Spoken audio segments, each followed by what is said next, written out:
Good afternoon, everybody. My name is Donna Feazell, and I'm your host of Donna's Edge Talk Show. You can find us on television, channel 182 on Charter Communications, syndicated on Abundance Television, found on Roku, Apple TV, and Amazon Fire. Don't forget the podcast. It's new. thenewscasters.com. We appreciate all those outlets and also appreciate the Gadsden Mall for being with us, and we have some new sponsors. We'll be talking about them a little bit later in the next couple of weeks. I have one of my favorite people right here, Brian Brown. I call him my other kid, and he is with the Alabama Extension Service, and we had this, and you've all heard me talk about this, a Master Gardener's class, and he was our teacher, and I learned a lot, but I've also found I'll never know everything. I still don't know myself, so don't let him kid you. He does. It's there's so much to learn. I mean, my specialty's ornamental plants. Like I love trees, especially trees, shrubs, things like that. I don't really get into flowers a whole lot, but I like them.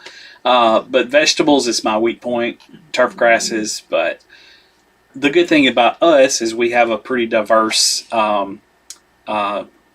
group of us agents, and we all have our specialties, and if we don't know the answer, we'll call somebody, so we know where to get the information. That's the most important thing, is if we don't know, we know where to find it. So but I haven't found much you didn't know.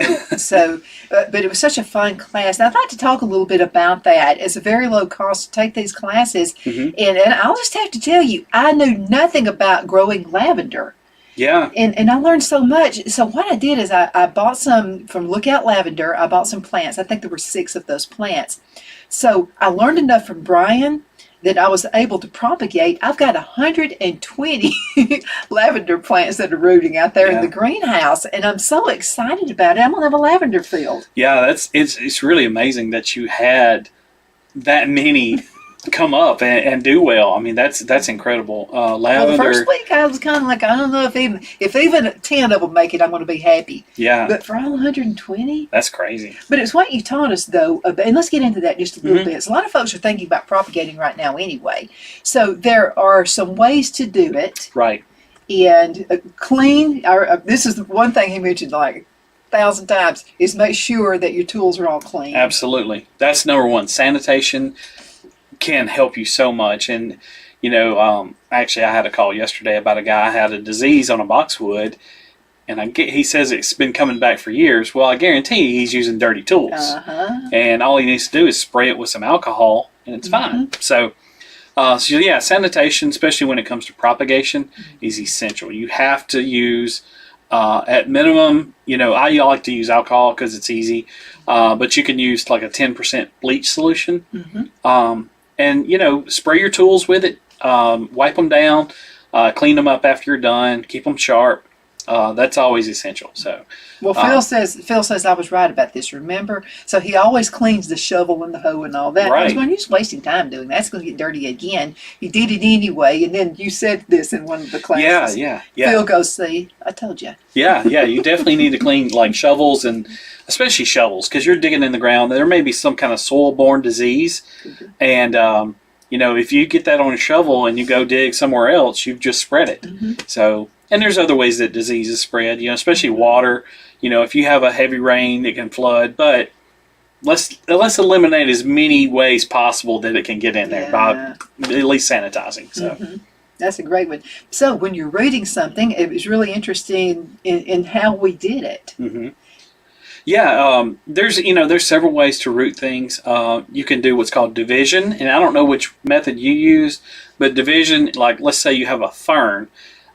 You can take a fern, and we did this in class, and just cut it up. And right now ferns are faded now, and they're all turned brown by now. You can still take those and divide them up into little small sections, and then in the spring put them out in. If you have a greenhouse, that's even better. But once it gets warm, plant those things, and you'll have a bunch of ferns. And so, division is one way to do it. You can take cuttings. Take a cutting, put it in some media. We use growth hormone. That's what I use. Okay, and there's several types of growth hormone. Found at the co-op. Yeah. So you can use some of the big guys. They'll use something called Hormidin. That's a real popular one. Dip and Grow. That's a liquid-based one. Hormidin's a powder. but they also have the liquid-based ones, and it I just like really the powder. It seems like it sticks a little bit better. yeah, and it's easier to use because I mean you buy a jar of it and it probably lasts you the rest of your Forever. life.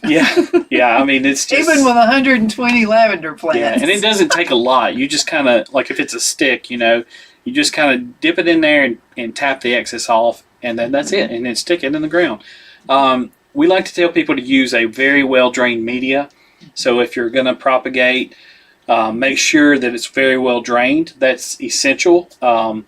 If you don't, you'll probably get some root rot in there. So because cuttings, anytime you make a cutting or a division, they've got to stay wet almost constantly. So if you can keep it sanitized and keep your stuff well drained and use that rooting hormone, you'll probably have pretty good success. Well, you know what the number one question is? You remember the freeze we had last year? Oh yeah, Killed a bunch of trees. Yeah, go ahead. No, it killed them. Yep. But what do we need to do to get ready for just in case we have it again? Yeah, so we actually had 2 major freezes last year. It did get freezing last year, but 2 in particular. The one last year that was a Christmas Eve, I believe it was. It got in the single digits, and it got cold. And the problem with that one is it got cold really, really fast. And plants, it was fairly warm up to that point, and then all of a sudden, wham! Yeah, it just came out of nowhere, and those plants didn't have time to properly acclimate, which means kind of get used to that weather.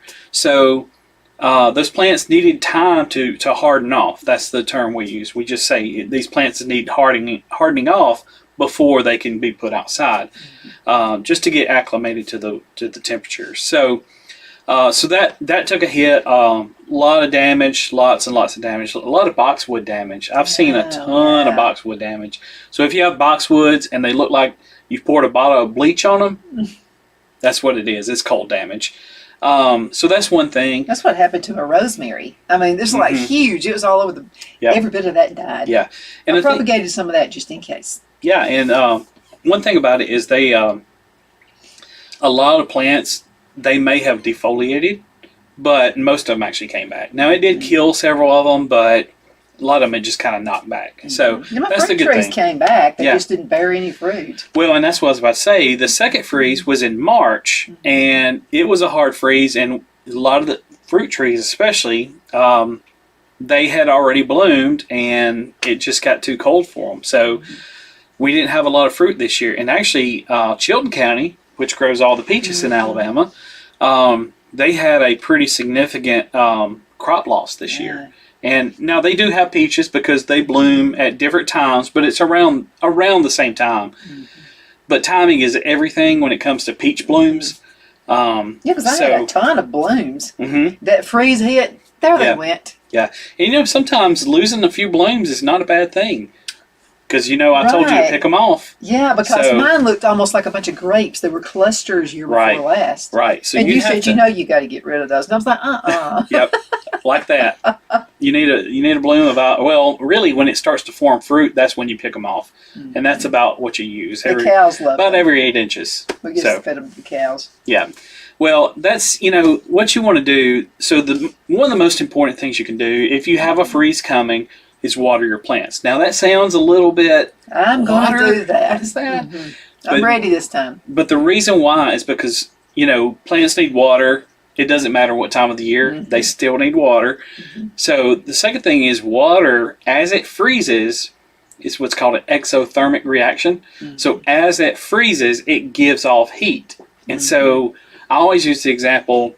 When you have a freeze, especially down in Florida. You always see them on the news, right? They're always on the news at the strawberry field. What are they doing? They're running irrigation. And a lot of people think it just kind of builds an igloo around it. That's not true. What actually happens is you have to start irrigating before it freezes. It's called a wet bulb temperature, and it's usually a little higher. So you have a point at which you start irrigating.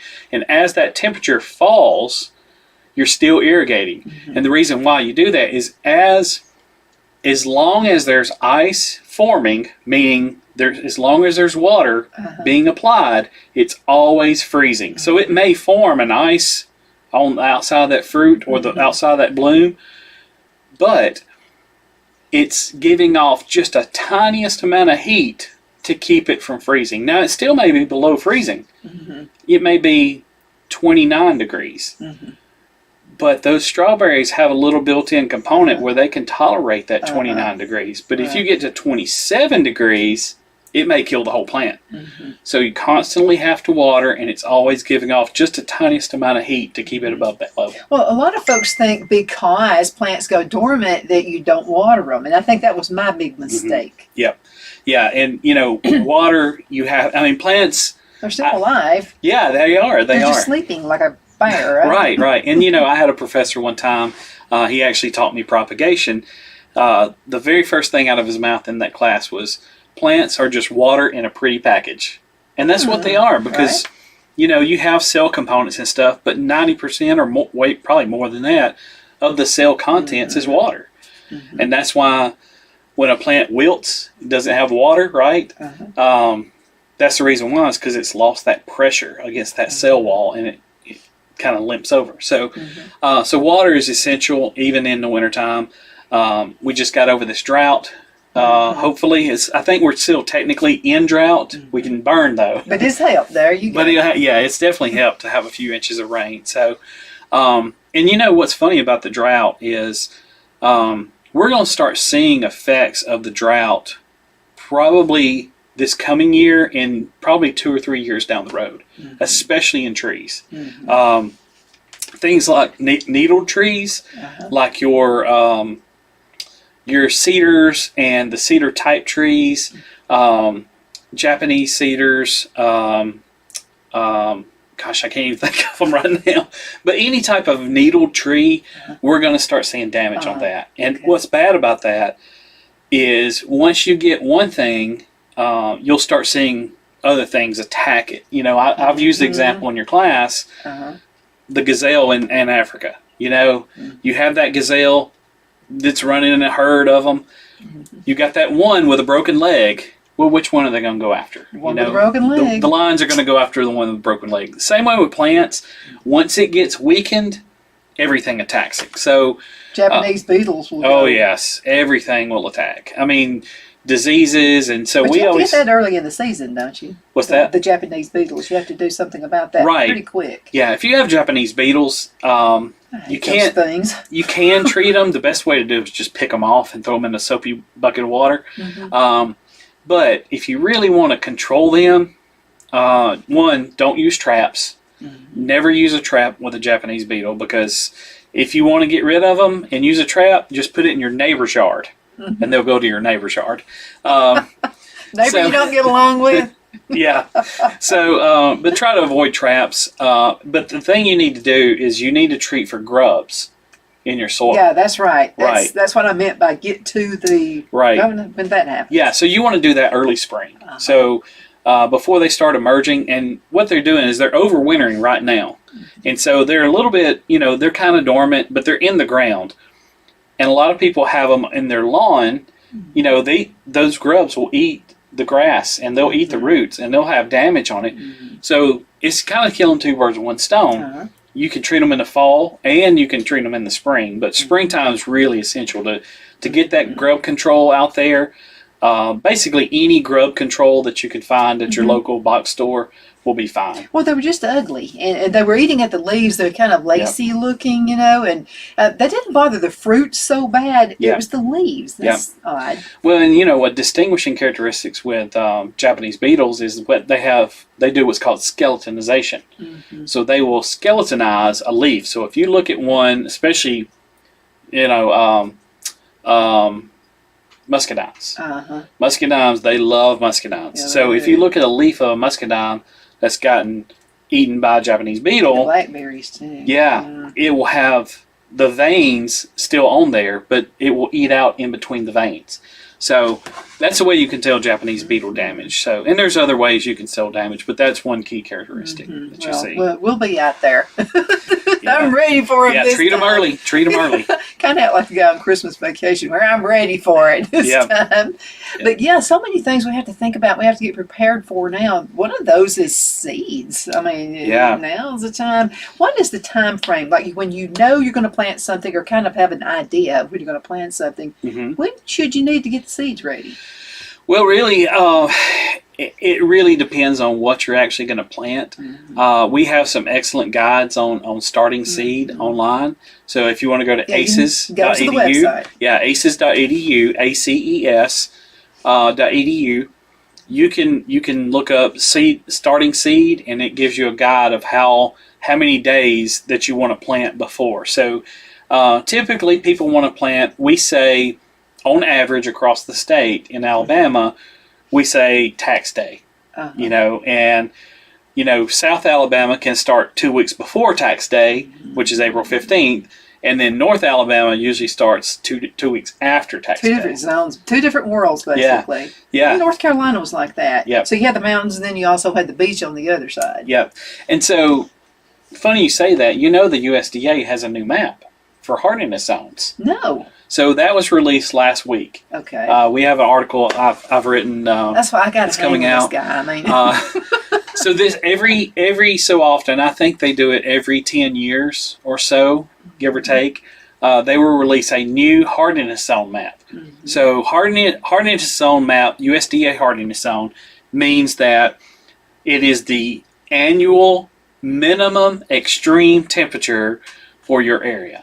So the old map came out in 2012, and that's kind of gives you, it doesn't really change anything. I mean, we're not changing the environment, of course, but it gives you a guide of what will grow in your area. Now, we're going to have cold snaps like we had in Christmas. We're going to have those things, but it serves as just kind of a general guide of, okay, on average, and they do it for the past 30 years. So this one goes back to, I think, 1991. I guess it took them a couple of years to decipher the data, but I think that it goes from 1991 to 2021. And so you got a 30-year period. So what's the climate over the past 30-year average? Average is the key word there. So it was interesting because Alabama used to be from 7A to 8B. Okay? We are not that anymore. We go from 9A along the beach, along the coast. So if you go to Orange Beach, Gulf Shores area, Dauphin Island, those are 9A. That's tropical. I was going to say. That's a tropical environment. So that means that I don't know the exact numbers on that, but it doesn't get below, on average, it doesn't get below a certain temperature. So you move up. So like Mobile, Baldwin County, Escambia County, some of those lower level counties in Alabama, they are zone 8B. And so you kind of move up, and basically most of Alabama has shifted from the old map to the new map. The hardiness zone has shifted up. So we're now mostly 8A and B. And 8A and B. So I guess that so would it's like so zone 8 is basically all of Alabama, but they split them into 5-degree increments. So you have 8A and 8B. So most of Alabama is like that, but you get down into the Gulf and you get into some, actually it may be 9B now I think about it. But anyway, the coast. You grow bananas down there. Oh yeah, you can totally grow bananas down there. You can actually grow them. I wish we could grow them here. We can grow some bananas here. I didn't know if you knew that or not. There are banana varieties. I want to find out which one you can grow. Yeah, I love peanut butter banana sandwiches. Yeah, one of my coworkers, he has a great presentation on hardy bananas, and they're growing them in Anniston. Yeah, I told you one time, a friend of mine, we used to be buddies on the Rotary Club, and he said, I grow my own bananas. Yeah. I said, there's no way. But he just happened to place it on the right area of his house. Right. Though. Right, and that's one thing I wrote in my article that's coming out at the first of the year about this new hardening zone. You really have to pay attention to microclimates. So For example, a microclimate is just the environment around your house or around a structure or something. If you have a brick house facing west or southwest, it's going to get hot. So you got to be really careful about choosing your plants. So yeah, you talked about that in class several times about choosing the right area. Right. And also about how you grow the plants. Like if you got something that grows high, it needs to be in the back facing the south. And then, so everybody gets some of that sunshine. Yeah, that's right. So that's really essential when you start choosing your plants and placing your plants is, we always say, how many times do we say right plant, right place? I mean, 1,000 times. We say it all the time.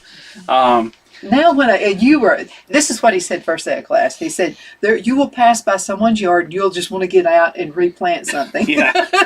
And now I pass by places going, do I need to stop? And Phil will say, mind your own business. Right. And I'll say, but Phil, it's not going to grow because it's not in the right, Yeah. I do that all the time with, if I go to one of the box stores like Home Depot or Walmart or somewhere, and, you see landscaping companies piling up mulch on the tree, and I'm like, can I stop and help y'all? Like, don't do this anymore. So I understand it. I totally understand it. So yeah, I mean, again, so many things to learn.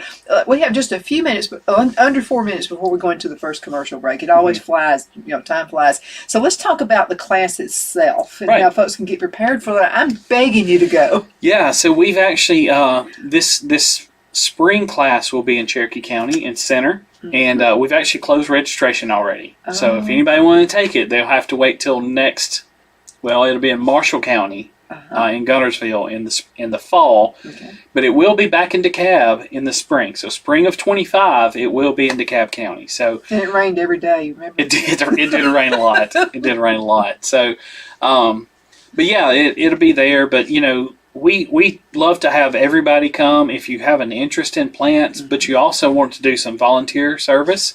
It's a great way to get involved with your community and just get to know people who are like-minded. I think that's one of the real selling points of being a master gardener is you just get to be around great people who love plants. And just feed off of them. Yeah, and we just all fed off of each other. They just, they love being around each other and working together for a common good, and and they get to learn about plants too. So, and we also, if they have something they're really interested in, we actually ask them to teach sometimes. So we have some that will become an advanced master gardener, and then we ask them, this is your expertise, you need to go and teach this now. So, just spreading that knowledge across your community is essential. So, well, I was very happy.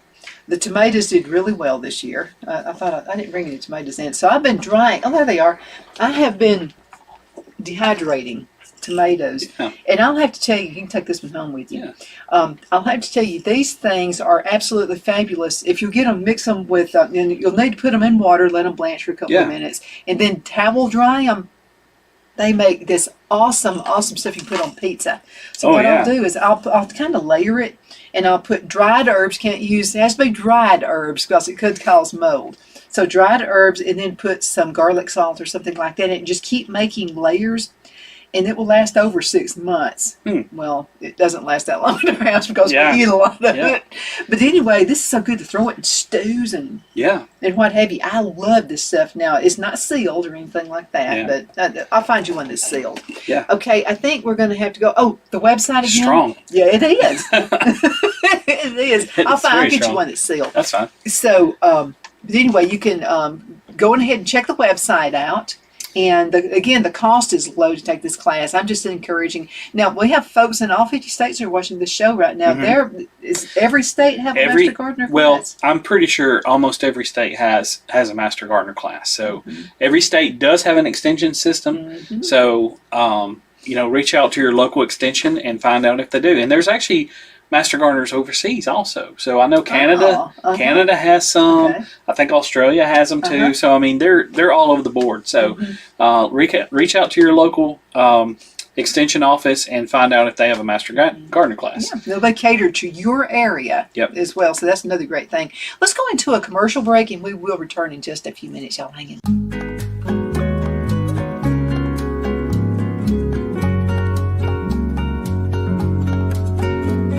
at Lamone's Mexican Restaurant, located in Henniger, Alabama, and voted Best Mexican Restaurant of DeKalb County, Alabama 2020.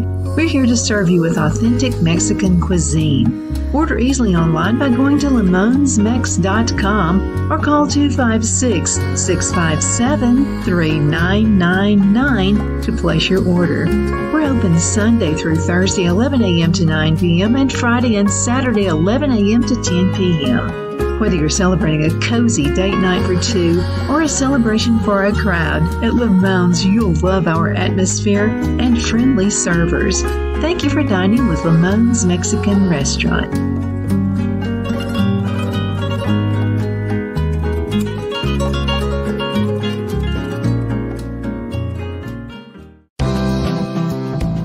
Twin City Used Car Sales has been serving drivers in the Northeast Alabama area for years with a quality selection of late model used cars, SUVs, and pickup trucks. On top of our extensive selection and competitive prices, we offer professional auto financing services for used car buyers of all credit levels. Whether you've just begun your search or you're ready to secure your next vehicle, at Twin City Used Car Sales, you will drive away with the vehicle of your dreams. The sales and finance staff at Twin City Used Car Sales looks forward to serving you, and you can apply for financing online before your visit to our used dealership in Gadsden, Alabama. Check us out on the web at twincityusedcars.com or go by our location at 901 First Avenue, Gadsden, Alabama. We sincerely look forward to serving you. At Liberty Bank, we're all about community, whether it's to help with a charity fundraiser or help families in need. Toys at Christmas or a local football team, we're here for you. You see, we realize the importance of family. Sometimes it's to build a new home or necessary home repairs. We're here for you. If you like the feel of a small town bank with all the conveniences of a big city bank, we're here to serve you. You will find us at any of our convenient locations in DeKalb, Marshall, Etowah, and Blount counties in North Alabama. You can call and speak with any of our friendly staff at 256-659-2175 or check us out on the web at libertybankal.com. And thank you for your support of our community. Member FDIC Equal Housing Lender.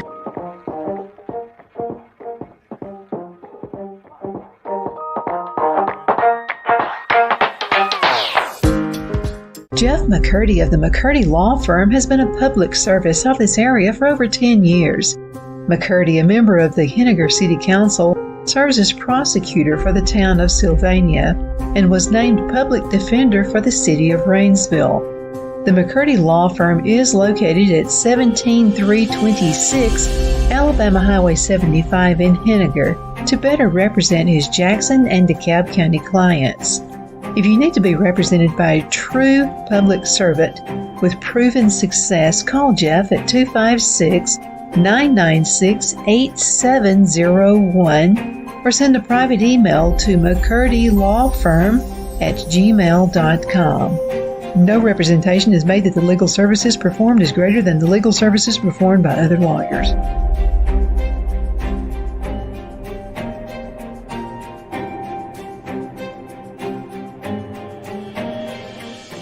My Towels solved the problem that we've all had with towels. You go into the stores and they feel lotiony and soft, but then you get them home and they wind dry you.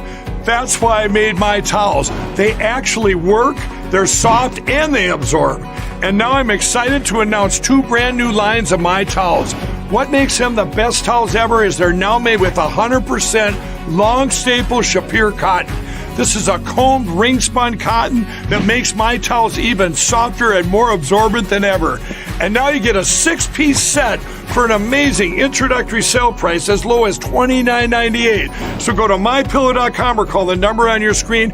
Use your promo code to get My Towels for only $29.98. Or you can get my designer premium line for just $20 more. Either way, you save 50% now on all My Towels. They actually work. What a concept.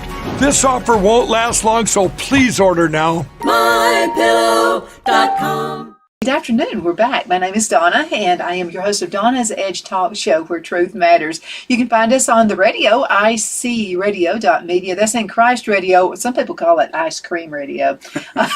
You can find us that way. And on television, a lot of folks like to watch us on Facebook and X and all those social media sites as well. But you can find us on television, Channel 182 on Charter Communications, and Abundance Television found on Roku, Apple TV, and Amazon Fire. Again, thank you so much for watching. Oh, and the Chamber of Commerce in Etowah County, right there in Gadsden, they're actually airing the show there. They have these huge big screen TVs. And so they're airing the show through Abundance Television Monday through Friday, 1 to 3. Awesome. So we're excited about that as well. So we're going to get you in Gadsden. Yeah, that'd be that way, great. especially if you've got that class coming up. Yeah, well, we have the class just ended in Gadsden, so yeah. So anyway, he's gonna like all. I still over. serve the area. You rule, you know.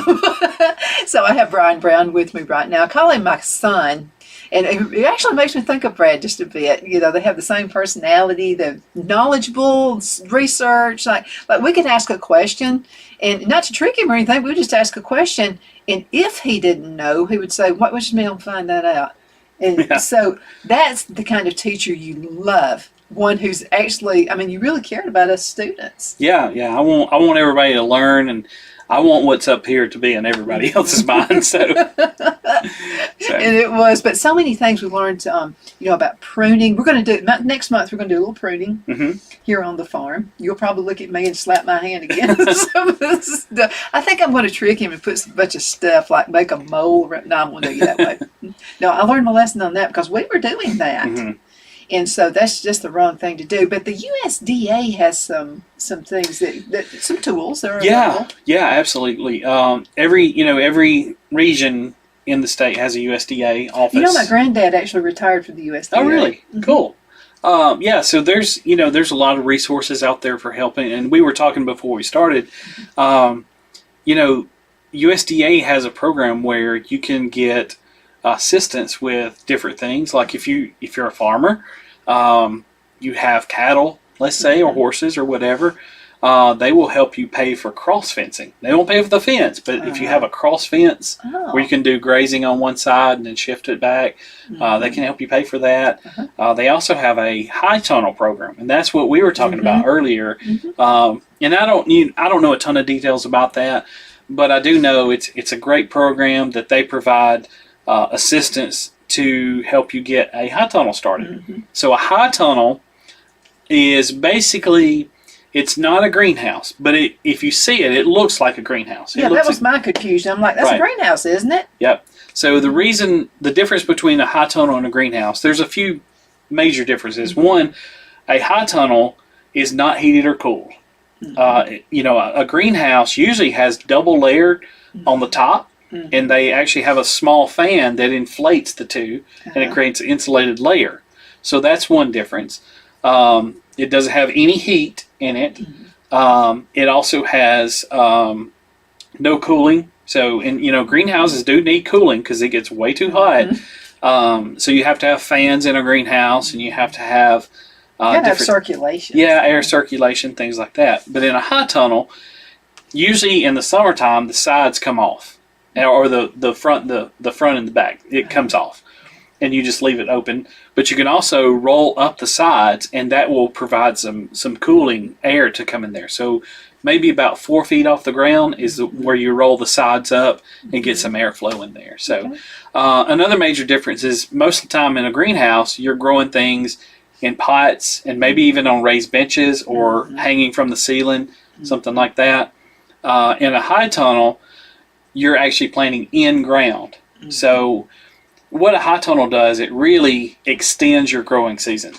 Or it makes you where you can plant earlier, much earlier. So I like that idea. Yeah, so usually about 2 months, 2 to 3 months is what you get. So you know how I drive everybody crazy before we get to planting season? He was ready to kick me out of the class. I was like, can we go ahead and start planting now? Yeah, so there's usually, like, let's go back to April 15th. So you could start in February planting things, and you got to hit the market just right, and it really depends on. A lot of people grow high tunnel grown tomatoes, and I'm in. Yeah, so what they'll do is they'll grow. They'll start in January, February, planting them in the ground, and then by March, April, let's say April or May, they've got fully ready tomatoes. And there's different varieties of tomatoes that are specifically made for high tunnels. Or greenhouse grown tomatoes. What's your aromas and stuff like that? There's different varieties of them, so it's not just. You'd have to know the variety. Yes, like the specific cultivar. So it may be aroma, but it may be a special kind of aroma. So there's lots of aromas. Yeah. So, but yeah, you can extend that growing season or start earlier. So some people have grown melons in there before, because usually with a melon you target 4th of July, but. Sometimes, if you're in a high tunnel, you could go for Memorial Day instead of 4th of July. On the other end of that, you can put in crops later in the season, and then you can start harvesting fresh tomatoes in November. I'm for that. Yeah, so it just extends the growing season a little bit further. The one thing about I have grown high tunnel tomatoes before. One of the things that was hard for us is the day length. The day length gets much, much shorter, and so it takes them much longer to ripen. So that's really essential to remember. So a lot of science behind that, but you just have to get your hands dirty and get in there and try things. And it's an easy one. Just go to your local USDA office and ask them. You can go online. Just go to the USDA and you could Google. Just do a Google search for high tunnel USDA, and it'll take you to their website and tell you exactly how to apply for this grant. And it's a good program. So I'm considering doing it myself. Yeah, I'm going to do it. I think I'm going to do probably grow cut flowers. Oh yeah. Yeah, because I like cut flowers, but I like money too. So,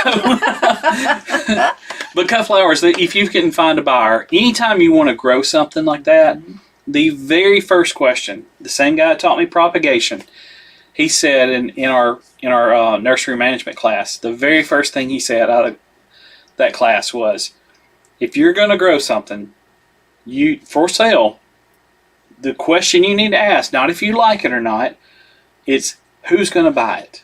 That is always number one. It doesn't matter what kind of business you're in. You got to know who's going to buy your product. You got to have a market identified that you're going to sell to before you do any of the groundwork. So that's number one. So once you get past that point, then you can kind of work your way back. So it does no good if you have nobody that's going to buy your product, and right? then I think about the supply chain. I got ruined when COVID hit, and you couldn't buy things, and, waiting on trucks to come in and all that kind of stuff. So I thought a lot about that. We have a lot of elderly people who live in our community, and I'm constantly thinking about them. If something like that were to happen again, I could give them food. Right. And, community gardens, that's another easy one to get. And there's actually grants available for community gardens also through RC&D, which is Rural Conservation and Development. They have different offices throughout the state. And it's a federal program, but they kind of administer the money. So, and they give out community garden grants all the time. So, and they help they help firefighters and buy equipment for police. And they're just a great organization, and they help us a lot. We do a whole lot of work with them. So they're very, very generous. So, but if somebody has a plan to help feed people, and especially in rural environments and, underprivileged areas, they call it, a food desert. It's not necessarily that people are starving in that area. It's just they don't have access to fresh vegetables. Well, like right here where we're at, we don't have a Publix right here in this town. So what's the closest grocery store? Well, there's one. It's a small. Yeah, a little small one. Not where you could find. Yeah. A lot of things. Well, see that would they were really affected by the supply chain when COVID hit too. So I was glad I'd had the garden the previous year. Yeah, and a lot of people are thinking that way now. They're like, okay, we don't want this to happen again. I need to learn how to grow things, and that's a noble cause. You got to take the class. You will learn it's just so incredible what you'll learn. Now they're also on your website, the AC's website, if you're thinking about, well, okay, I've raised all this food. What am I going to do with it? I can't eat it all right now. There's so many things you can do that I learned. The potatoes, for instance. So, I only did a small batch because I didn't know what I was doing. And anytime I'm trying something new, I don't go all out. I want to try some first. This is the ugliest bunch of potatoes you've ever seen right here in your life. But I didn't know to blanch them. So I go on your website, and there was a video about dehydrating potatoes where they don't look ugly like that. I'll still eat them. But this is what they look like when you just blanch them right here. And I've made, I don't know how much potato salad out of these things. Yeah. And just, and you can, fry them. You can make whatever you want to do with them. So anyway, all that information is on the website. So several videos. Yeah, any type of food preservation. And actually, it'll probably be later on in the year of 2024. We're going to partner with several teams in my area. We'll have the food safety team, SNAP-Ed, me, commercial horticulture. We're all going to get together and we're going to talk about post-harvest, what you do with your vegetables and stuff for post-harvest care. There's still a lot to learn. Yeah, and especially with like community, like churches or something, how do they need to handle the food properly, especially fresh fruits and vegetables. Yeah. So there's some things you really have to be. Well, a lot of people are canning meat now. Yeah. And you better know what you're talking about and what you're doing when you're canning meat. My grandma used to can meat. My grandmother did too. Yep. So they had pigs. Yep. And so they had sausage and all this kind of stuff. And she would can the sausage. And so what she would do is just little sausage balls about an inch like that. I don't know how she did it. See, I wasn't paying attention. But that was the best sausage. My grandma actually blew up a canner one time because my mother did that. Her lid, it's got the vent on there. Well, that vent had clogged up with some fat, and she didn't clean it out, and it exploded all over the kitchen, and it just. They mentioned that on the video. Like that's one of the big things. You've got to keep those things clean because anything, oil or anything, can get up in that little. Yeah, we actually every single office has a tester for canners. I don't know if you knew that or not. Yeah. So if you do a lot of canning and you don't think it's reading right, or if you just want to check it, take it to your local extension office. I'll do that. And it looks like a bicycle pump, and it tests the pressure of your canner and make sure it's reading correctly. Wow. So yeah, that's a free service. Just come by any of our offices throughout the state, and everybody's got one, so they should know how to use it. I'd like to take my grandmother's. I have two new like. I mean, they're less than 5 years old, but my grandmother's, just to make sure. I haven't canned in it. Yeah. Just want to make sure. And you got to make that rubber gasket and all that stuff's got to be. Yeah, you really need to take out that gasket and clean it. Yeah, you really need to check it and make sure there's no cracks in it. Like you said, dry rotting. Take it out every year and clean it up. Make sure there's no, Well, can you overdo it? Because it's like every time I can, I do. I mean, no, I have don't this think freaky you can. thing about, something's not quite right about it. Yeah. It's just making sure it seals correctly. That's the biggest thing. And it's not my area, but I have a canner myself. I bought one when I was in college because I wanted to learn how to can. And my mom and dad they're both into canning, especially my dad. My dad loves it. And so he's better at it than my mom, surprisingly.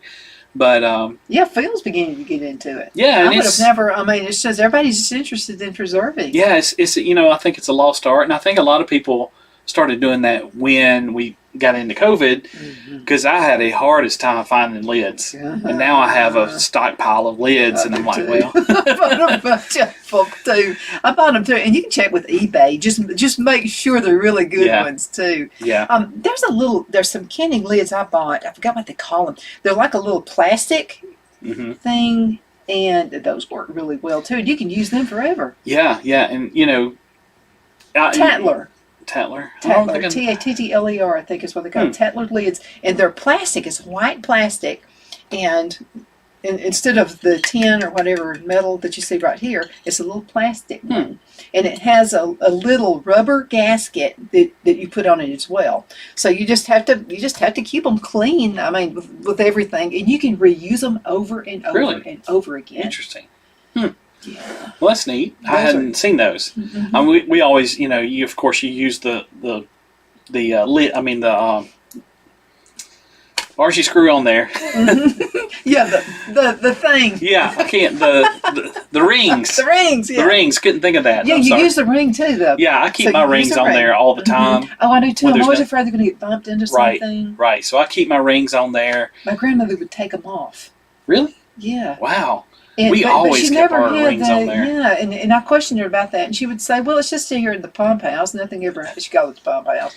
Nothing ever gets on it. But I don't know. I feel like it could get bumped. Yeah, it can. Yeah, if something happens, a wind or something could knock it over, or a rat. Yeah, I know. You never know if you Oh my sort them outside. God. Can we talk about rats? Oh.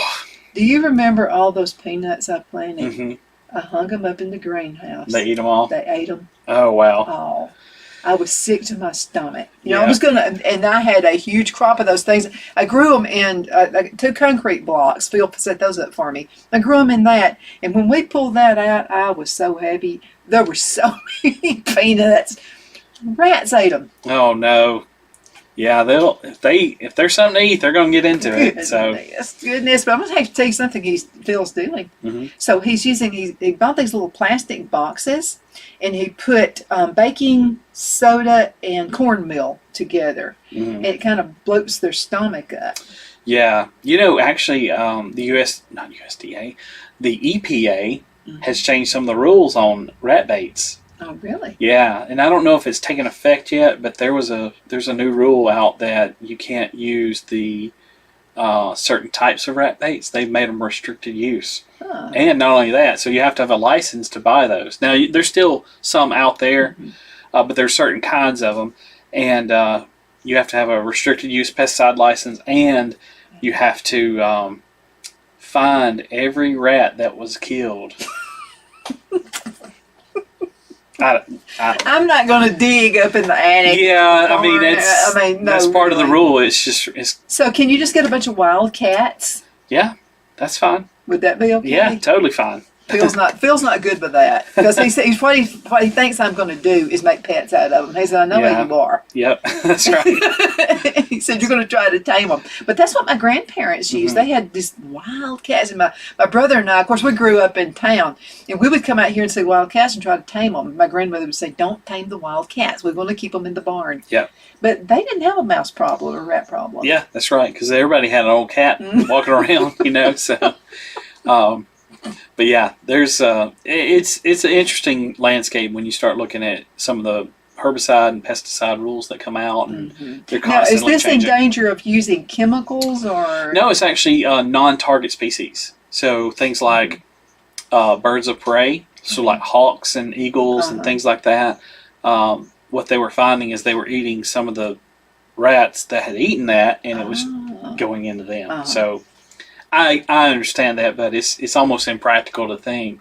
So I'm going to let rats run over my whole, Well, there's garden. there's other formulations and my now. peanuts. Yeah. But that's sad about the peanuts. Yeah, it is pretty sad. Yeah. Because every one of those, and it was just so amazing to me to watch this happen. So my granddad was a peanut farmer too, here on this farm. And so just to get a peanut and put it in the ground, and then it grows, and then you were telling me about the process, they grow, they'll start turning brownish looking. And then when I pulled that first plant out and saw all those peanuts, I said, man, homemade peanut butter on the way. Yep. But you have to let them dry out. Yeah, you do. You can't let them. Could I have just taken them off of the plant and put them somewhere? And I'm not sure. I'm sure as long as they dry out, because down in South Alabama, they just flip them over and leave them out in the fields, and then they come back a couple of days later when they've dried out, and then they harvest them. Okay. So they dig them, let them dry out, and then they come back and harvest them later on. So, but again, it's a different climate. It is. It's different. And all that Fun stuff. fact for you: did you know that half of all the peanuts grown in the entire U.S. is grown within 100 miles of Dothan? No. Yep. So South Alabama and South Georgia grows half of the peanuts in the entire U.S. So that's your fun fact of the day. This is how my granddad paid. Okay, so he buys his farm in 1938. Okay, and so he paid $5,000 for 38 acres of house.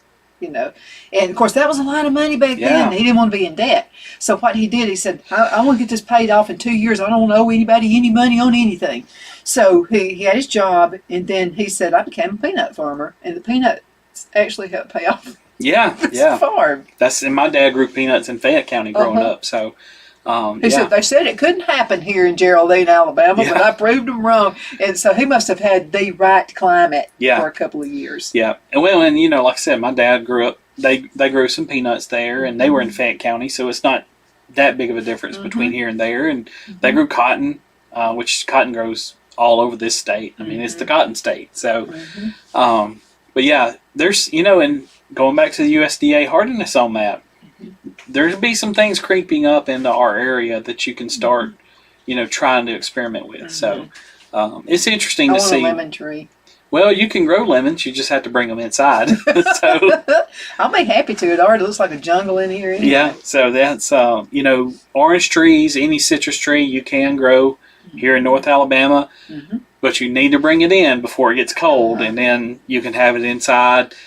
Usually a big patio planter. That's what people put them in, and they fruit. Yeah. So they'll actually form their fruit, and then you can bring them inside, and then you can harvest them around November, December. So that's the prime time. I'll try that next. Yeah, so that's the prime time when you harvest citrus is in the winter time or Christmas time. Let me say Christmas time. Oh, the house would smell so good too. Yeah. So yeah, it'd be great. And also the hydroponics garden, I'm still loving that. And so, but now the only thing I'm really trying right now is lettuces. So I haven't really. Now I did root some, had some tomato plants. Yeah. That I did last year. Hydroponics is. I'm actually going to a workshop in Florida on hydroponics. It's supposed to be the best hydroponics workshop in the whole country. So one of my coworkers is paid for me to go. I'm like, yeah, I'll go. Yeah. So hopefully I can give you some information when I get back from that and tell you how to do about that next. Yeah, so hopefully we'll learn about some hydroponics. You just have to keep up with a pH balance. Yeah, and there's some nutritional things like if you really get into it, like you learn how to do the calculations for parts per million, and I'm not good at math. That's why I went into horticulture. But you do still have to do some math. And it's just some basic stuff, but you do have to figure out concentrations. So and you got to keep that water clean, too. That's right. That's right. And you can, it builds up all kind of diseases and stuff in there. Gunky stuff. Yeah, gunky and bacteria especially. So you just have to kind of watch on those. So, but hopefully by March I'll know some more of that stuff. That'd be great. So yeah, because we were eating salads.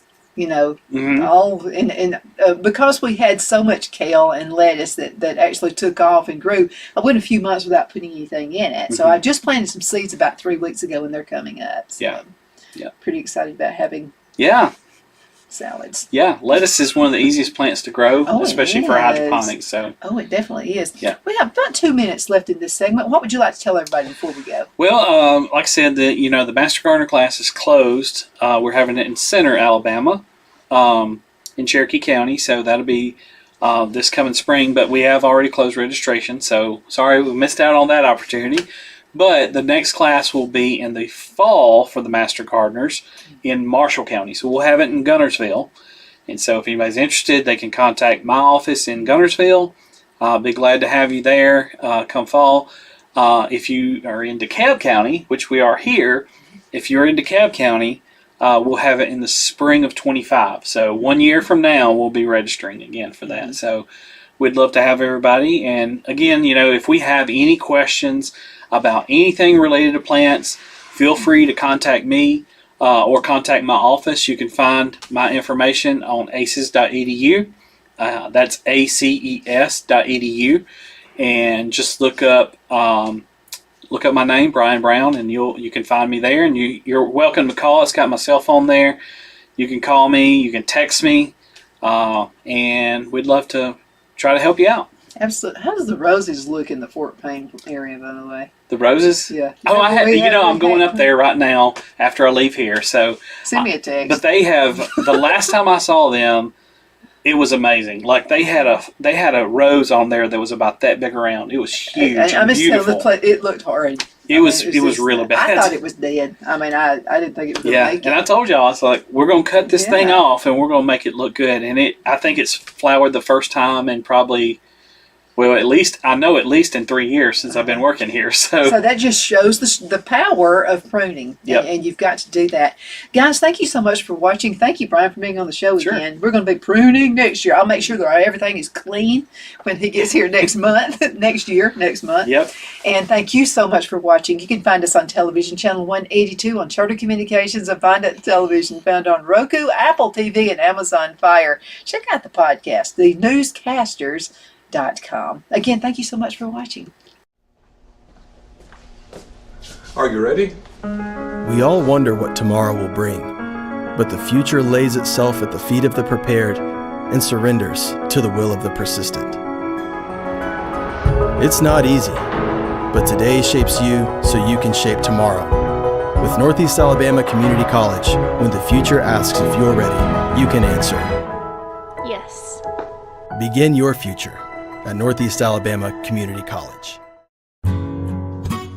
The only place I buy my beef is Lone Tree Ranch in Collinsville, Alabama. Their cattle is born and raised on their ranch, grass and grain fed, and you can feel confident when you serve your family and friends because their beef is all natural and no antibiotics or hormones are added. You can buy whole beef or perhaps go in with family or friends and buy half.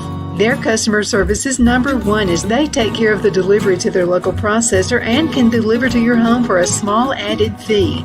They also offer herd replacement heifers. I always call Lone Tree Ranch in Collinsville, Alabama for my beef specialty recipes and cookouts, and you can too. Food shortages are increasing, so buy local by calling 256-523-6462. That's 256-523-6462.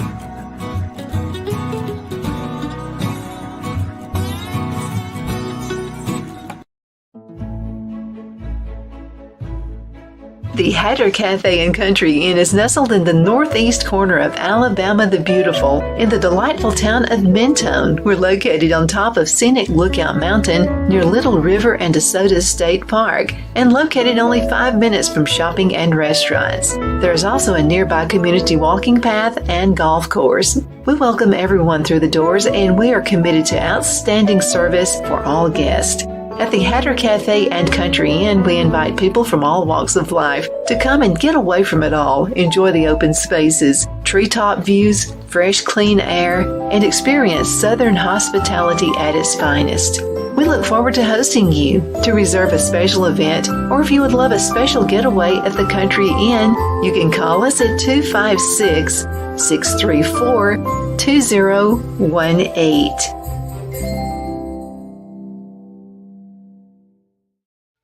Wow, it's so soft and smooth. It's cool to the touch. How did you do that? Well, we took MyPillow's patented fill and combined it with this new technology that we didn't have back then when I invented MyPillow to bring you the best pillow in history, MyPillow 2.0. Because of all of you, MyPillow 2.0 has been a huge success, and now we're bringing you our best-selling Go Anywhere MyPillows with the same temperature-regulating technology.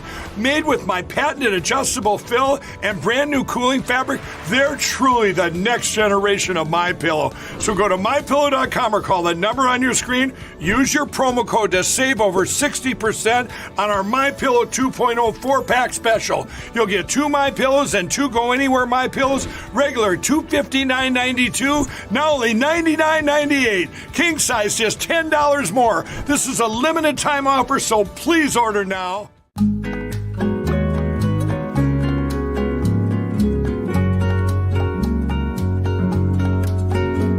At Lamone's Mexican Restaurant, located in Henniger, Alabama, and voted Best Mexican Restaurant of DeKalb County, Alabama 2020, we're here to serve you with authentic Mexican cuisine. Order easily online by going to lamonsmex.com or call 256-657-3999 to place your order. We're open Sunday through Thursday 11 a.m. to 9 p.m. and Friday and Saturday 11 a.m. to 10 p.m. Whether you're celebrating a cozy date night for two or a celebration for a crowd, at Lamone's you'll love our atmosphere and friendly servers. Thank you for dining with Lamone's Mexican Restaurant.